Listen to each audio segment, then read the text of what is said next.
सभी को नमस्कार। एमए फर्स्ट सेमेस्टर के सेक्शन ए के सभी अपने विद्यार्थियों का हार्दिक स्वागत है यशोधरा की कक्षा में। मैथिली शरण गुप्त के खंडकाव्य यशोधरा पर हमें आपसे बातचीत करनी है। हमने आपके ग्रुप में पहले कुछ सामग्री भेजी है और आज भी कुछ सामग्री भेज दी है। बहुत ही ज़रूरी उसे आपको पढ़ना ही होगा, तभी जाकर आप यशोधरा को ठीक से समझ पाएंगे। और यशोधरा के बारे में कुछ बातें उनकी माने यशोधरा की कविताओं से आपको जोड़ें, उसके पहले कुछ बातें आपको जाननी चाहिए और जिससे कि हम आपको अब जोड़ेंगे। पहली बात तो यह जानना आवश्यक है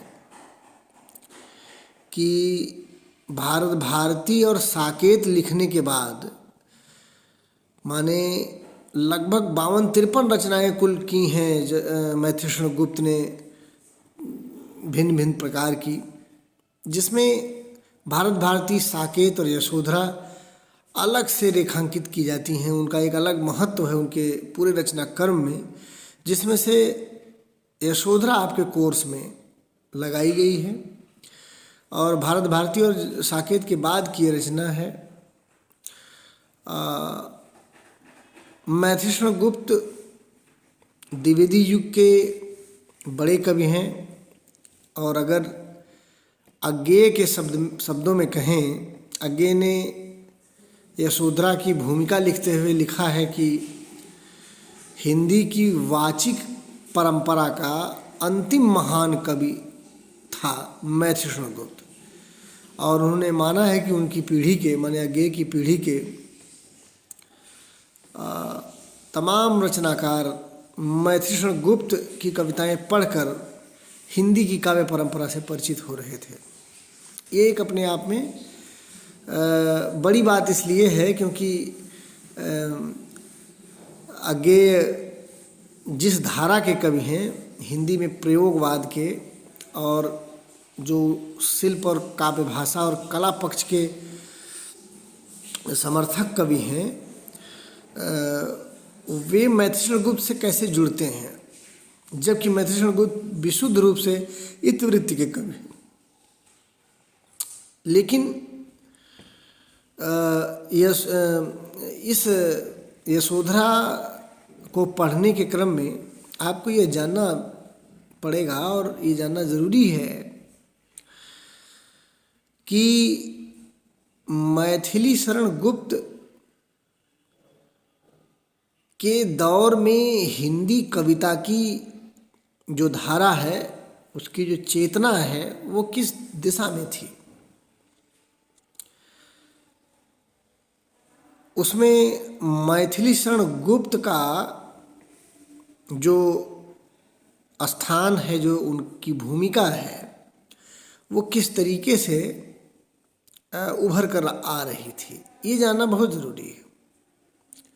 जैसा कि मैं पहले कह चुका हूँ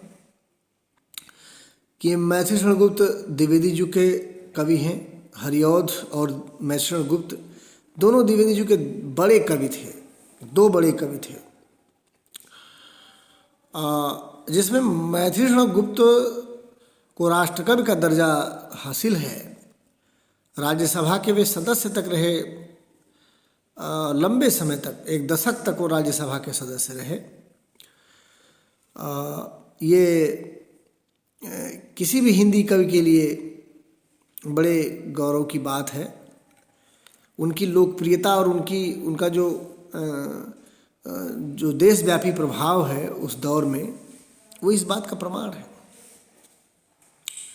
तो मैथिली शरण गुप्त अपने स्वभाव और संस्कार में वैष्णव कवि हैं और गांधीयन थॉट से, गांधीवाद से गंभीर रूप से प्रभावित हैं।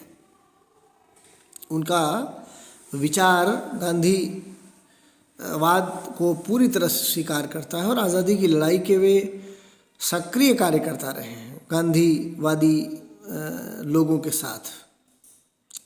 तो ये एक जो है महत्वपूर्ण पक्ष है कि मैथिलीशरण गुप्त कवि होने के साथ साथ उनका एक राजनीतिक जो है पक्ष भी है जो उनकी कविताओं में बहुत गहराई से व्यक्त हुआ है।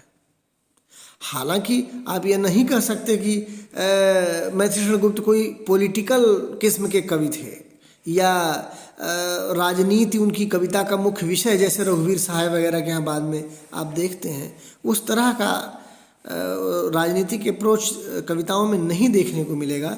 लेकिन उस समय की राजनीति का जो मुख्य मुद्दा था, यानी कि भारतीय जनता के भीतर साम्राज्यवादी ताकतों के खिलाफ एक जुटता का और अपने सांस्कृतिक गौरवबोध का, अपने देश के प्रति भक्तिभाव का और उस पर मर मिटने और बलिदान हो जाने के मूल्य का जो विकास करना एक महत्वपूर्ण एजेंडा था उस समय राजनीति का, वो करने में बहुत दूर तक सफल होते हैं मैथिलीशरण गुप्त अपनी कविताओं के माध्यम से। यह हमें समझना चाहिए।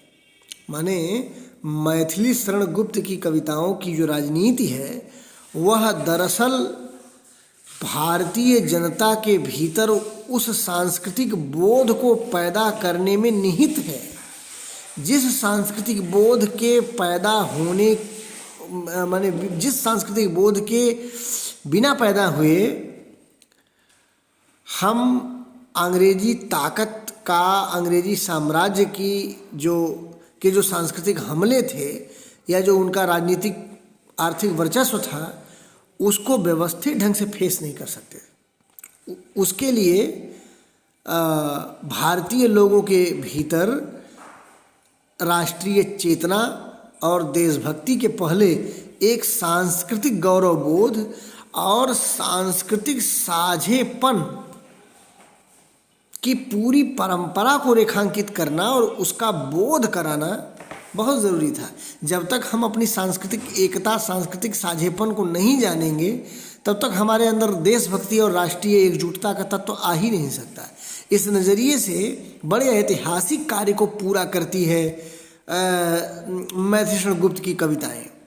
और वो दौर ही था, जयशंकर प्रसाद ने तमाम नाटक लिखे इसी भावभूमि पर। हालांकि जयशंकर प्रसाद छायावाद के कवि हैं और उनकी कविताओं में उस तरह का राष्ट्रीय बोध, उस तरह का सांस्कृतिक जागरण नहीं उभर पाता जिस तरह उनके नाटकों में उभरता है। लेकिन द्विवेदी जी जो कि उनके पहले हुए, उन्होंने कविता में वही काम किया जो आगे चलकर जयशंकर प्रसाद वगैरह करते अपने नाटकों से। तो ये वो दौर है जिसको जो है रामविलास शर्मा ने नवजागरण का फेज कहा। वो आखिरी फेज है नवजागरण का, जहाँ पर आकर के माने छायावाद तक, द्विवेदी युग से लेकर छायावाद तक का जो फेज है नवजागरण का, भारत में जो रामविलास शर्मा 4-5 किस्म के नवजागरण की बात करते हैं। मैंने बुद्ध के पहले बने, हालांकि उन नवजागरणों में रामविलास शर्मा ने बुद्ध के समय को नवजागरण के अंतर्गत नहीं माना है। उसकी आलोचना नामोर जी ने की है इतिहास के 100 साधारण नाम के लेख में, लेकिन उन्होंने वैदिक परंपरा और उपनिषदों के काल को जो है एक नवजागरण के रूप में, पहले नवजागरण के रूप में या एक नवजागरण के रूप में देखने की कोशिश की है। ये रामविलास शर्मा का अपना मत है। वो एक विवादित मसला है कि बुद्ध को क्यों छोड़ा उन्होंने, बुद्ध के काल को क्यों छोड़ा, वो अलग बात है, मैं उस पर अभी नहीं जा रहा। लेकिन मुख्य बात यह है कि जो रामविलास जी ने नवजागरण बताए उनमें से द्विवेदी युग और छायावाद के समय तक का जो नवजागरण है वो उस फेज में, उस दौर में जो हिंदी की कविता है उसमें मैथिलीशरण गुप्त की कविता एक माइलस्टोन है, एक समझें कि एक ऐतिहासिक भूमिका निभाती है वो। तो इस नज़रिए से मैथिलीशरण गुप्त की कविताओं को अगर आप पढ़ेंगे तो उसकी राजनीति को भी आप रेखांकित कर सकेंगे। हिंदी के प्रयोगवाद के बड़े कवि सच्चिदानंद हीरानंद वात्स्यायन अज्ञे ने यशोधरा की भूमिका लिखते हुए लिखा है कि देखिए, कहा तो ये जाता है कि मैथिलीषण गुप्त इतिवृत्तात्मकता के कवि हैं। माने मैथिलीषण गुप्त की रचनाओं में एक मैटर ऑफ फैक्ट और एक कथा तत्व लगातार, एक किस्म का कथा तत्व लगातार चलता रहता है। और द्विवेदी जी की जो बड़ी मशहूर प्रवृत्ति है इतिवृत्तात्मकता, वो मैथिलीषण गुप्त वगैरह की कविताओं से ही स्थापित होती है। माने इतिवृत्तात्मकता एक बड़ी महत्वपूर्ण विशेषता है। लेकिन अज्ञे ने रेखांकित किया कि यशोधरा तक आते आते जो बात भारत भारती या साकेत में दर्ज की है मैथिलीषण गुप्त ने, यशोधरा तक आते आते धीरे धीरे यशोधरा तक आकर के उस कथा तत्व में एक महत्वपूर्ण, एक कलात्मक कमी, एक कलात्मक क्षीणता देखने को मिलती है। और उन्होंने कहानी को घटनाओं से, कथा तत्व को घटनाओं से या चरित्रों के माध्यम से उजागर करने की जगह मनोवृत्तियों के माध्यम से, कुछ खास परिस्थितियों के माध्यम से व्यक्त कर दिया है। ये जो कला है, ये दरअसल आधुनिक बोध से युक्त होते चले जाने या मैथिलीषण गुप्त के आधुनिक बोध को दर्ज करता है। ये अज्ञे ने बहुत महत्वपूर्ण बात कही और कहा कि इतनी खूबसूरती से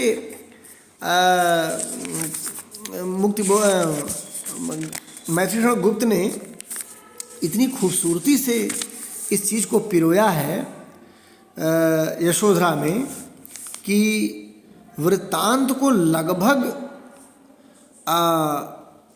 जो है मिनिमाइज किया है, बहुत कम कर दिया है। जो वृत्तांत उनकी माने और पुरानी या पीछे की कविताओं में आता है, तो यशोधरा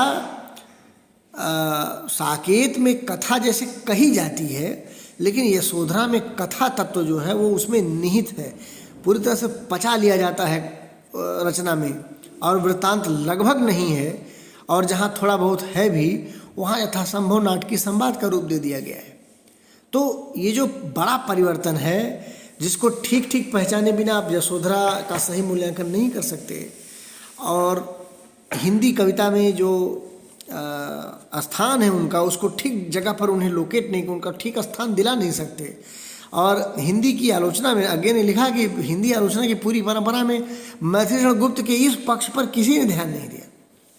किसी ने नहीं लिखा कि कैसे मैथिलीषण गुप्त यशोधरा तक आकर कथा तत्व के वृत्तांत के क्षय को, वृत्तांत की कमी को गुणात्मक स्तर पर कविता में ढालते हैं। जैसा कि आप सभी जानते हैं कि जैसे जैसे हम आधुनिकता की तरफ बढ़ते हैं, वैसे वैसे कथा तत्व, वृत्तांत तत्व कम होता है, यहाँ तक कि कहानियों से कम हो जाता है। कविता की तो बात ही छोड़ दीजिए, नई कहानी आप पढ़ेंगे तो वहाँ घटना और कथा तत्व लगभग नहीं रहता है, फिर भी कहानी बनती है, वो उसका जो नैरेटिव खत्म हो जाता है। तो ये एक बड़े महत्वपूर्ण जो है आधुनिक बोध के तौर पर उसको जो है लिया है। लेकिन अज्ञे ने एक बात और रेखांकित की है कि जो घटना का आभ्यंतरीकरण किया है मैथिलीषण गुप्त ने यशोधरा में आकर, क्या ये परंपरा हिंदी में पहले से मौजूद नहीं है? क्या पहली बार मैथिलीषण गुप्त ऐसा कर रहे हैं? तो उन्होंने कहा कि नहीं, जब हम मैथिलीषण गुप्त की इस कला की तरफ ध्यान देते हैं तो हमें सूरदास याद आते हैं। और क्या सूरसागर में सूरदास ने यही काम नहीं किया है? ये सवाल किया अज्ञे ने। सूरसागर में सूरदास ने भी कोई कृष्ण का चरित्र उस तरह वृत्तांतों के माध्यम से चित्रित नहीं किया, बल्कि उनके पद स्वतंत्र पद हैं। और आप उसमें एक अन्वय ढूंढना चाहें तो पूरे कथा माने सूरसागर के भिन्न भिन्न माने खंड खंड जो है पदों को जोड़ करके आप कृष्ण चरित्र का एक रूपाकार खड़ा कर सकते हैं। लेकिन फिर भी वह रामचरित मानस जैसा कथानक नहीं है उसका। यानी कि ये प्रयोग आपको मिलेगा सूरदास के यहाँ, जिस परंपरा को आगे यशोधरा में मैथिलीषण गुप्त चित्रित करते हैं। लेकिन फिर भी सूरसागर के वृत्तांत या कहन की शैली या उसकी संरचना उसकी स्थापत्य से भिन्न किस्म का स्थापत्य और संरचना है यशोधरा का। वो इस अर्थ में कि बड़ा बढ़िया वाक्य लिखा इसके लिए अगेन है कि सूरसागर स्थिर चित्रों की एक विशाल चित्रवीथी है, तो यशोधरा राग बिंबों का एक चलचित्र है। यानी सूर सागर के जो सूर के पद हैं वो एक पदावली के अंग हैं, जबकि यशोधरा पूरी एक यूनिट है, माने वो इन होल है, वो खंड खंड करके नहीं आप देख सकते। तो इस अर्थ में अगर देखा जाए तो शिल्प पक्ष पर, संरचना पक्ष पर जिस तरीके का प्रयोग यशोधरा के माध्यम से मैथिली शरण गुप्त कर पाते हैं, यह भी अपने आप में उनके आधुनिक बोध का एक महत्वपूर्ण प्रमाण है, जिसकी तरफ हिंदी आलोचना में बहुत कम ध्यान दिया गया। और एक और बात जो आपको इस संदर्भ में जाननी चाहिए वो ये क्षमा कीजिएगा कि मैथिली शरण गुप्त के काव्य में, या यूँ कहिए कि उनके रचना कर्म में स्त्री को लेकर एक खास किस्म की संजीदगी है। उन्होंने साकेत भी लिखा तो उपेक्षिता उर्मिला को केंद्र में रखकर लिखा, और उन्होंने यशोधरा लिखा तो भी उन्होंने उपेक्षिता यशोधरा, जो स्त्री पात्र, जो स्त्री किरदार इतिहास में, मिथक में हाशिए पर रह गए, उनको उस नवजागरण के समय में मैथिली शरण गुप्त रचना के केंद्र में, संवेदना के केंद्र में ले आते हैं। और साफ तौर पर अपने भाई सिया राम शरण गुप्त को लिखते हुए मैथिली शरण गुप्त ने ये बात स्वीकार की है, विधिवत स्वीकार की है कि मुझे जो प्रेरणा मिली यशोधरा लिखने की, या यशोधरा को के चरित्र को केंद्र में ले आने की, वह प्रेरणा भी क्या कहते हैं कि उर्मिला माने राहुल जननी के दो चार आंसू ही तुम्हें इसमें मिल जाएं तो बहुत समझना, ये लिखते हैं मैथिली शरण गुप्त अपने सियाराम शरण गुप्त के लिए। और कहते हैं कि उसका श्रेय भी साकेत की उर्मिला देवी को ही है, जिन्होंने कृपा पूर्वक कपिल वस्तु के राजोपवन की ओर मुझे संकेत किया। माने उर्मिला देवी, साकेत की उर्मिला देवी के चरित्र ने कृपा पूर्वक यशोधरा की तरफ, कपिल वस्तु के राजोपवन यानी यशोधरा की तरफ मैथिली शरण गुप्त को प्रेरित किया है।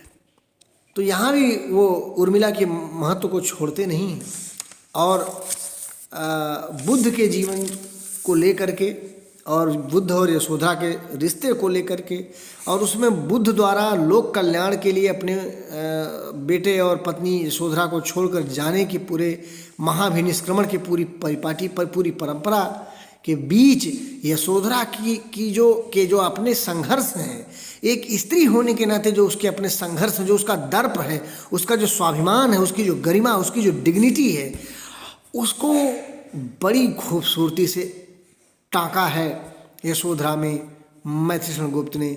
और वो विरह वेदना और स्त्री की जो समाज में स्थिति है, अबला जीवन हाय तुम्हारी यही कहानी, आँखों में है आंचल में है दूध और आँखों में पानी, बहुत ही मकबूल और द्विवेदी युग तक स्त्री के बारे में कवि की जो समझ है उसके उद्धरण के तौर पर प्रस्तुत की जाने वाली बहुत मकबूल और बड़ी प्रसिद्ध पंक्ति है यशोधरा की। ये पंक्ति है, ये दर्शाती है कि यशोधरा को जब आप पढ़ें तो न केवल मैथिली शरण गुप्त के स्त्री विषयक दृष्टिकोण के नज़रिए से उसे पढ़ें, बल्कि उस दौर तक जब हम नवजागरण के उस फेज में हैं, उस समय हमारा हिंदी नवजागरण स्त्री चेतना को लेकर किस तरह, स्त्री उभार को लेकर, स्त्री जीवन को लेकर, स्त्री की समाज में स्थिति को लेकर किस तरह की संवेदना से युक्त है, और किस तरह उसके उद्धार और उसकी सामाजिक भूमिका और सामाजिक विकास का एक प्रारूप रखता है।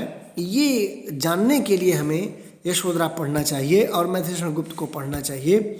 और एक बड़ा महत्वपूर्ण पक्ष है कि पहले हम किसी के साथ सहानुभूति रखते हैं, संवेदना रखते हैं और फिर उसकी जो है समस्या का कार्य रूप में उसकी समस्या को हल करने का चरण आगे आता है।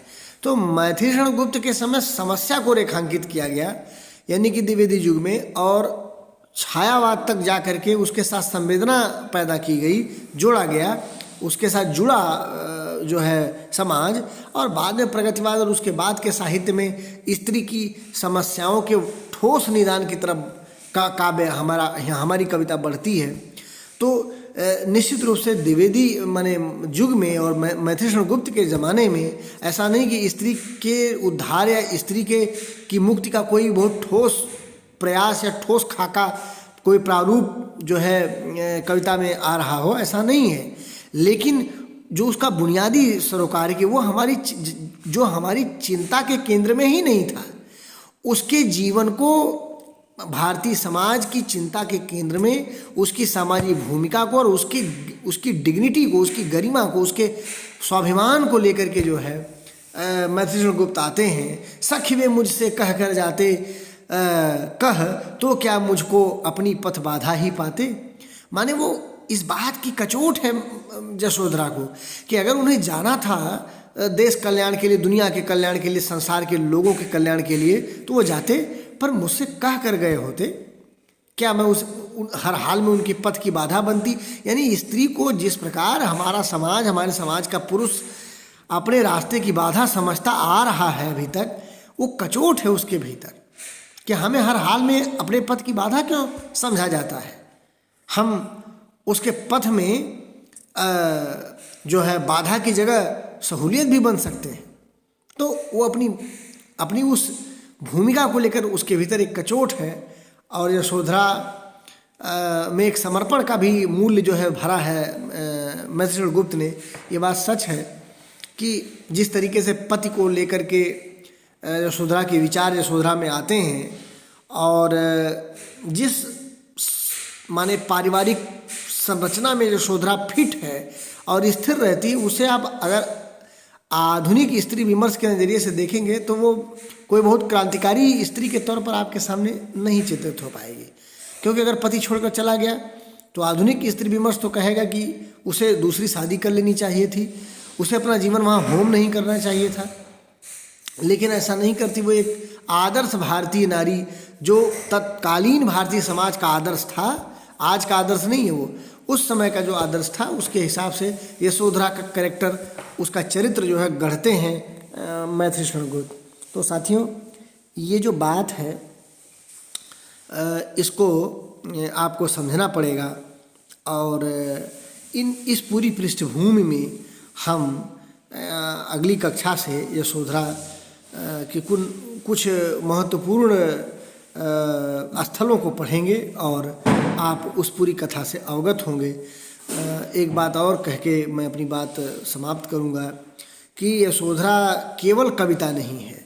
मैथिली शरण गुप्त ने अपने भाई सियाराम शरण गुप्त को शुल्क नाम से एक जो है क्या कहते हैं कि शुल्क नाम से एक जो है वो भूमिका लिखी है, या कहिए कि पत्रनुमा कुछ लिखा है। तो उसमें उन्होंने कहा है कि मैथिली शरण गुप्त से सियाराम शरण गुप्त जो हैं वो बार बार ये उम्मीद करते हैं कि आप कुछ ऐसा लिखें जिसमें कविता भी हो, जिसमें गीत भी हो और नाटक भी हो और कथा तत्व भी हो। तो उसकी पूर्ति में मैथिली शरण गुप्त ने लिखा, उन्होंने कहा कि मेरी शक्ति का विचार किए बिना ही मुझसे ऐसे ही अनुरोध किया करते हो कि कविता लिखो, गीत लिखो, नाटक लिखो। अच्छी बात है, तो लो कविता, लो गीत, लो नाटक और गद्य पद्य तुकांत सभी कुछ, परंतु वास्तव में कुछ भी नहीं। तो कहने का मतलब मैथिली शरण गुप्त ने जो यशोधरा लिखा उसमें आपको कविता, गीत, नाटक, गद्य पद्य सब मिलेगा। एक विचित्र किस्म का इसका शिल्प है। इस नज़रिए से भी इसका एक महत्व है कि हिंदी कविता की पूरी परंपरा में मैथिली शरण गुप्त जैसा आदमी, जिसको सामान्यतः वृत्तांतों का कवि कहा जाता है, हितवृत्तात्मकता का कवि कहा जाता है, लेकिन उसने किस प्रकार शिल्प से, कथा तत्व से छेड़छाड़ की है, उसमें तोड़फोड़ करने की कोशिश की है, कुछ प्रयोग किया है। इसीलिए तो प्रयोगवाद का कवि आगे जो है वहाँ से अपनी प्रेरणाएं ग्रहण करता है। और आपको जानकर अच्छा लगेगा कि यशोधरा की भूमिका आगे ने लिखी है, ये बहुत महत्वपूर्ण है। तो कुल मिलाकर इतनी पृष्ठभूमि में आप इस कहानी को पढ़ें, इस कविता को पढ़ें, इस नाटक और गीत से भरे हुए काव्य को पढ़ें। मैं आपको यहीं छोड़ता हूँ, फिर अगली कक्षा में हम लोग मिलेंगे जब, तो यशोधरा की कविताओं से जोड़ते हैं। बहुत धन्यवाद सभी का।